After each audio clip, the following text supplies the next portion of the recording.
ಇರ್ಲಪ್ಪ ಇರ್ಲಿ ಹಾಂ ಹಾಂ ಹಾಂ ಹಾಂ ಹಾಂ ಏನಪ್ಪ ನೀನು ಇಂಟರ್ವ್ಯೂ ತಗೋಣತ್ತ? ಹ್ಞೂ ರೀ. ಹಾಂ ಏನು ಹಚ್ಕೋಬೇಡ, ಧೈರ್ಯಟ್ಗ ನೀ ಏನಾರ ಕೇಳ. ಆಯ್ತು ರೀ. ಹಾಂ ಸ್ವಲ್ಪ ಜಲ್ದಿ ಸಾಧ್ ಮಾಡ. ಹಾಂ ಸರಿ ರೀ. ಹಾಂ 3, 2, 1 ಸ್ಟಾರ್ಟ್. ಲೇ ಇಲ್ಲಿ ನೋಡಲಿ ಎಮ್ ಎಲ್ ಎ ನ್ಯೂಸ್ ಚಾನಲ್ದಾಗ ಲೈವ್ ಇಂಟರ್ವ್ಯೂ ಕೊಡಕತ್ತಾನ.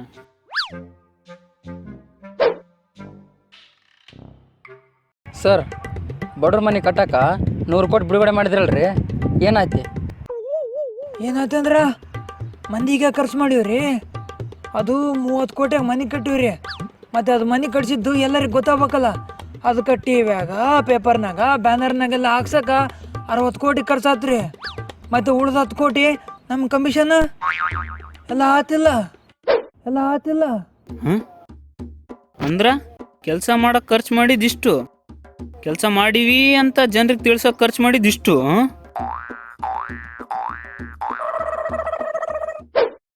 ಸರ್, ನಿಮ್ಮ ಮೇಲೆ 3 ಕ್ರಿಮಿನಲ್ ಕೇಸ್ ಅದಾವ, ಆದರೂ ಎಲೆಕ್ಷನ್ ನಿಂದ್ರಾಕತ್ತೀರಿ, ಇದಕ್ಕೇನು ಹೇಳ್ತೀರ? ಹ್ಞೂ ಅದೇವ. ಹಂಗಂತೇಳಿ ನಾವು ಎಲೆಕ್ಷನ್ ನಿಂದ್ರಬಾರ್ದು ಅಂತೇಳಿ ಏನನ್ನ ಕಾನೂನು ಐತೆ? ಇಲ್ಲ, ನಾವು ಕಾನೂನನ್ನ ಪಾಲನೆ ಮಾಡಾರಪ್ಪ, ಅದಕ್ಕೆ ಎಲೆಕ್ಷನ್ ನಿಂದ್ರಾಕತ್ತೀವಿ. ನೋಡು ಇದು ಪರಿಸ್ಥಿತಿ. ಅಲ್ಲಿ ಸರ್ಕಾರ ನೌಕರಿಗೆ ಎಷ್ಟು ಚಲೋ ರ್ಯಾಂಕ್ ತೆಗೆದ್ರು ಅವ್ರ ಮೇಲೆ 1 ಕೇಸ್ ಇದ್ದರೂ ಅವ್ರಿಗೆ ನೌಕರಿ ಕೊಡಲ್ಲ. ಯಾಕಂದ್ರೆ ನಮ್ಮ ಕಾನೂನ್ಯಾಗ ಹಂಗೈತಿ. ಆದ್ರೆ 10ನೇ ಕ್ಲಾಸು 12ನೇ ಕ್ಲಾಸು ಫೇಲ್ ಆಗಿ ಕ್ರಿಮಿನಲ್ ಕೇಸ್ ಇದ್ದವ್ರಿಗೆ ಎಲೆಕ್ಷನ್ ನಿಂದ್ರಕ್ಕೆ ಅವಕಾಶ ಕೊಡುತ್ತೆ. ಇದು ನಮ್ಮ ಕಾನೂನು ಪರಿಸ್ಥಿತಿ. ಹೌದು ಸರ್, ಹೋದ ಸತಿ ಎಲೆಕ್ಷನ್ ನಿಂತಾಗ ನಿಮ್ಮ ಆಸ್ತಿ 3 ಕೋಟಿ, ಈ ಸರಿ ಎಲೆಕ್ಷನ್ ನಿಂದ್ರತ್ನಾಗ ನಿಮ್ಮ ಆಸ್ತಿ 30 ಕೋಟಿ ಅಂತ ನಾಮಿನೇಷನ್ಯಾಗ ಫೈಲ್ ಮಾಡಿರಿ, ಇದಕ್ಕೇನು ಹೇಳ್ತೀರ? ಏನು ಹೇಳ್ತೀರಿ ಅಂದ್ರೆ ನೋಡ್ರಿ, ಈ ನಮ್ಮ ಮಿಂದಿರೋರು ಏನು ಹೇಳ್ತಾರಪ್ಪ ಅಂತಂದ್ರೆ, ಇವನು ತಮ್ಮ ಹೆಂಡತಿ ಮಕ್ಕಳಿಗೆ ಏನು ಮಾಡಿಲ್ಲ, ಇನ್ನು ನಮಗೇನು ಮಾಡ್ತಾನ ಅಂತ ನಮ್ಮಿಂದ ಸಪೋರ್ಟ್ ಮಾಡೋರು ಕೇಳ್ತಾರ. ಅದಕ್ಕೆ ಇಷ್ಟು ಆಸ್ತಿ ಮಾಡೀನಿ, ಆ ಆಸ್ತಿಗೆ ಹಂಚ್ಕೊಂಡನ ಮಂದಿ ನಾ ಹೇಳ್ದಂಗೆ ಕೇಳ್ತಾರ. ಮತ್ತು ನಾನು ಹಿಂದಿರೋರು ಏನು ಅನ್ಕೊಂತಾರ, ಈತ ಲಾಸ್ಟಿಗೆ ನಮಗೇನ ಮಾಡ್ತಾನ ಅಂತ ಅನ್ಕೊಂತಾರ. ಆದ್ರೆ ಅವ್ರಿಗೇನು ಗೊತ್ತು, ಅವ್ರಿಗೇನೂ ಮಾಡಲ್ಲ ನಾನು, ನನ್ನಿಂದ ಬರೀ ಅವ್ರಿಗೆ ಸಿಗೋದು ಆಶ್ವಾಸನೆಗಳು ಮಾತ್ರ ಅಂತ. ಅಷ್ಟ ನಮ್ಮ ಜನ ಹೆಂಗಂದ್ರೆ ಎಲೆಕ್ಷನಿಗೆ ಮುಂಚೆ ಚಿಕನ್ನು, ಮಟನ್ನು, ಎಣ್ಣೆ, ನೋಟು ಕೊಡ್ತಾರಂತ ಆ ಪಕ್ಷಕ್ಕೆ ಓಟ್ ಹಾಕಿಬಿಡುತ್ತೆ. ಆ ಪಕ್ಷ ಗೆದ್ದ ಮೇಲೆ ಆ ಖರ್ಚು ಮಾಡಿರ್ತಾರಲ್ಲ, ಅದಕ್ಕೆ ಬಡ್ಡಿ ಸಮೇತ ನಮ್ಮಿಂದನೇ ಕಕ್ಕಿಸುತ್ತೆ.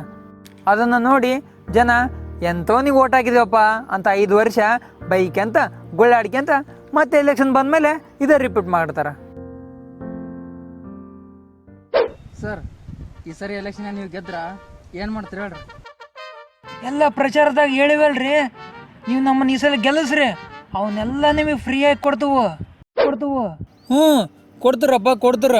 ನಿಮ್ಮನೆ ಹೇಳ್ದಲ್ಲ, ಅದಕ್ಕೆ ದಾನ ಅಂತೇಳಿ ಫ್ರೀಯಾಗಿ ಕೊಡ್ತಾರೆ. ಅದು ಗೆಲ್ಲ ಮಟ್ಟ ಅಷ್ಟೇ ಹೇಳ್ತಾರೆ. ಗೆದ್ದ ಮೇಲೆ ನಮ್ಮ ತಕ್ಕ ರೊಕ್ಕಿಲ್ಲ ಅಂಥೇಳಿ ಇರೋದನ್ನೂ ಬಂದ್ ಮಾಡಿಬಿಡ್ತಾರೆ.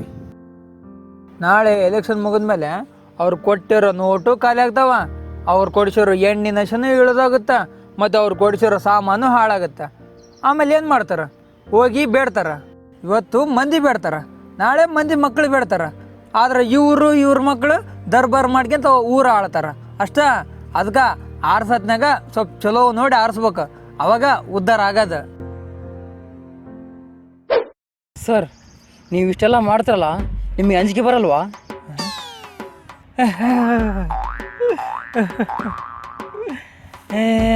ನಮ್ದ ಸರ್ಕಾರ, ನಾವು ಆಡಿದ್ದ ಆಟ, ನಾ ಯಾರಿಗೂ ಅನ್ಸಂಗಿಲ್ಲ, ನಾವು ಯಾರ್ಯಾರಿಗೂ ಅನ್ಸಂಗಿಲ್ಲ.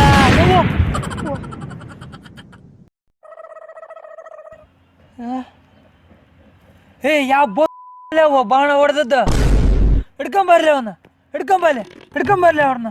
ಹಾಂ ಬಂದೆ ತಡಿ.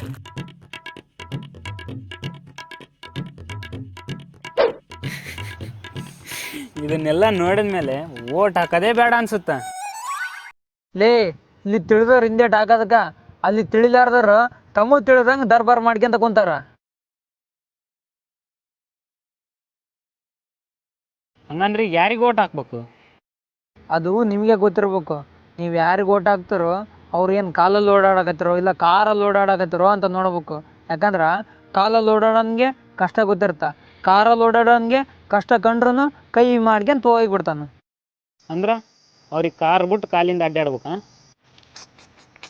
ಲೇ ಹಂಗಲ್ಲ, ಕಾಲಲ್ಲಿ ಓಡಾಡೋನು ಅಂದ್ರೆ ಯಾವಾಗಲೂ ಜನರ ನಡಕ ಇದ್ದು ಜನರ ಕಷ್ಟ ಅರ್ಥ ಮಾಡ್ಕೊಂತ ಅವ್ರನ್ನ ಉದ್ಧಾರ ಮಾಡ್ಕೊಂತ ತಾನು ಮೇಲ್ ಬಂದವನು ಅಂತ.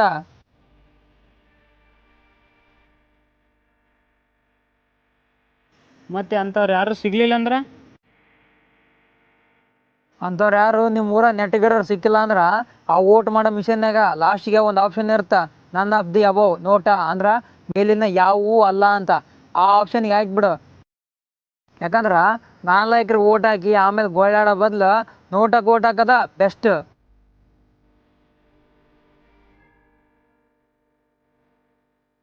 ಲೇ ತಡಿ, ಹಿಂಗೆ ಹಾಕಿದ್ರೆ ಓಟ್ ವೇಸ್ಟ್ ಆಗಲ್ಲ? ಆಗುತ್ತಾ, ಆದ್ರೆ ವೇಸ್ಟ್ ನನ್ನ ಮಕ್ಕಳಿಗೆ ಹಾಕಿ ಆಮೇಲೆ ಬೈಕ್ ಅಂತ ಅಡ್ಡಾಡೋ ಬದಲು ಓಟ್ನ ವೇಸ್ಟ್ ಮಾಡೋದ ಬೆಸ್ಟ್ ಕೆಲಸ. ಮತ್ತು ಕೊನೆಗೊಂದು ಮಾತು, ನೀವು ಯಾರಿಗೇನ ಓಟ್ ಹಾಕ್ರ ಆದ್ರೆ ಹಾಕೋ ಮುಂಚೆ ಅವ್ರು ನಿಮ್ಮನ್ನು ಉದ್ಧಾರ ಮಾಡಕತ್ತಾರೋ ಇಲ್ಲ ಬರೀ ನಿಮ್ಮನ್ನು ಬಳಸನಕತ್ತಾರೋ ಅಂತ ನೋಡ್ರಿ. ಅದು ಬಿಟ್ಟು ಯಾರೋ ಪವರ್ಫುಲ್ ಮನುಷ್ಯ ಪ್ರಚಾರಕ್ಕೆ ಬಂದನ ಅಂತೇಳಿ ಆತನ ಮುಖ ನೋಡಿ ಓಟ್ ಹಾಕ್ಬೇಡ್ರ. ಯಾಕಂದ್ರೆ ನಾಳೆ ನಿಮ್ಮ ನಾತಿ ನಿಮ್ಮ ಊರ ನಾತಿ ಉದ್ಧಾರ ಮಾಡತ್ತ ನೀವು ಆಯ್ಕೆ ಮಾಡ್ದತ್ತ. ಪ್ರಚಾರಕ್ಕೆ ಬಂದವರು ಊರು ಉದ್ಧಾರ ಮಾಡೋಕ್ಕಾಗಲ್ಲ. ಅದಕ್ಕೆ ಓಟ್ ಹಾಕೋ ಮುಂಚೆ ಒಂದ್ಸಲ ಯೋಚನೆ ಮಾಡ್ರ, ನೀವು ಕರೆಕ್ಟ್ ವ್ಯಕ್ತಿಗೆ ಓಟ್ ಹಾಕಕತ್ತಿರೋ ಇಲ್ವೋ ಅಂತೇಳಿ. ಮತ್ತು ನೀವು ಯಾರಿಗೆ ಓಟ್ ಹಾಕ್ತಾರಂತ ಯಾರಿಗೂ ಗೊತ್ತಾಗಲ್ಲ, ನೀವು ಹೇಳತನ ಅದು ನಿಮ್ಗೆ ಎಷ್ಟ ಗೊತ್ತಿರ್ತ. ಅದಕ್ಕೆ ಯಾರು ಮಾತು ಕೇಳ್ದ ನಿಮಗೆ ಬೇಕಾದವ್ರನ್ನ ನೀವೇ ಆಯ್ಕೆ ಮಾಡಿ. Vote on the basis of development. ಉದ್ಧಾರ ಮಾಡೋರನ್ನ ನೋಡಿ ಓಟ್ ಹಾಕ್ರೋ.